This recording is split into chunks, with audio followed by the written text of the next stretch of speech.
Alright, working on another repair here, and this is a Yamaha T100C, one of those ones designed by Soldano. It's fucking awesome. But we have some issues with it. The lead channel isn't working. Clean channel works fucking perfectly fine. So going through the schematic, we can see that right here at this cathode follower, it goes ahead and drives the EQ. Through this blue wire, it drives the clean EQ. Through this green wire, it drives the lead EQ. Listening to the amp, we know it has a bias issue. Here's with the, and we know it's after the effects loop. So let me go ahead and take it off standby. You can hear what that sounds like. We got a little noise, power section noise. If you can hear that. Touching the tip. Now we switch it to the clean channel. Perfectly fine. So we know it's either A, in the tone stack following this, or B, it's in this cathode follower right here, because everything good before that is great before that. The other thing that won't be in that clean channel is the 2 stages of gain in V2. Now this doesn't just pertain to this amp. This pertains to any amp that has a cathode follower. I'm going to explain that to you. Let's put this back on the dirty channel. Alright. Let me turn up that master so you can really hear how shitty this sounds. Oh, it's up all the way.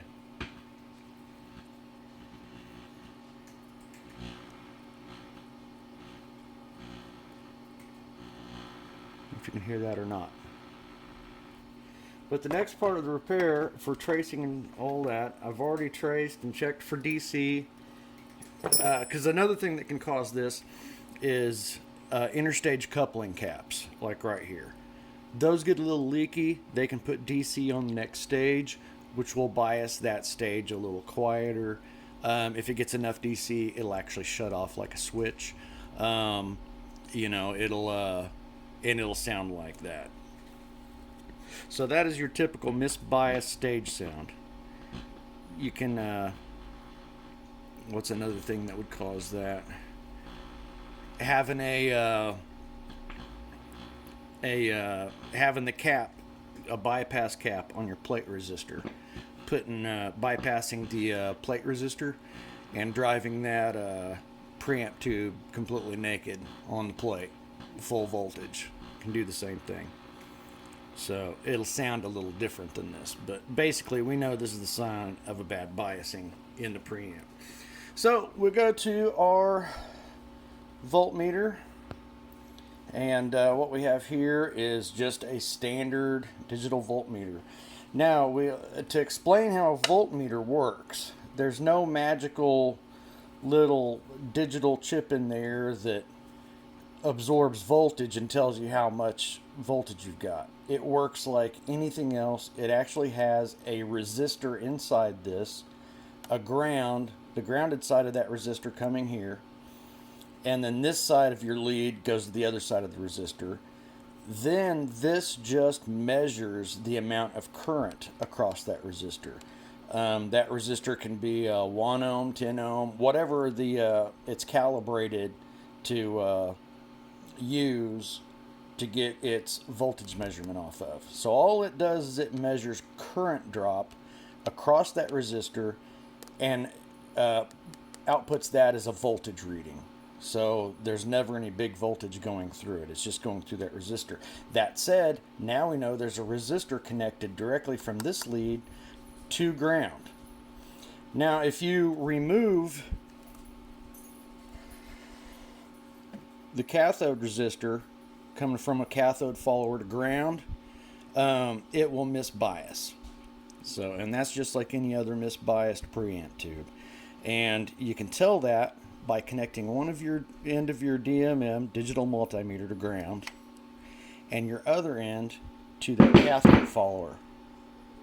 Now we've grounded that cathode follower and, oops, let me turn that over to from ohm reading There we go. And what we can, ohm reading doesn't use a resistor like that. So we'll put that in there and listen to that. Now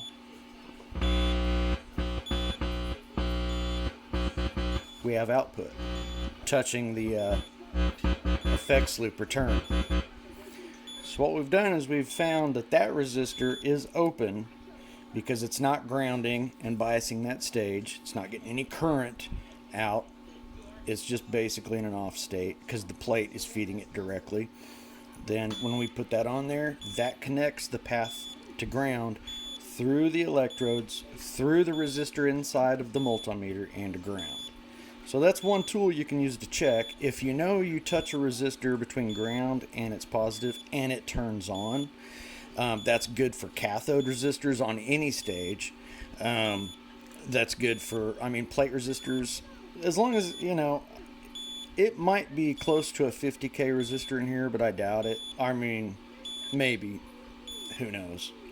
I'd have to check the resistance of the meter with a meter to see what it says.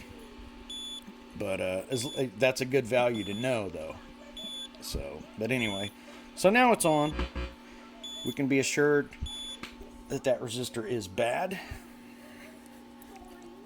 Lucky us, we don't have to pull the stage, any of the EQ bullshit.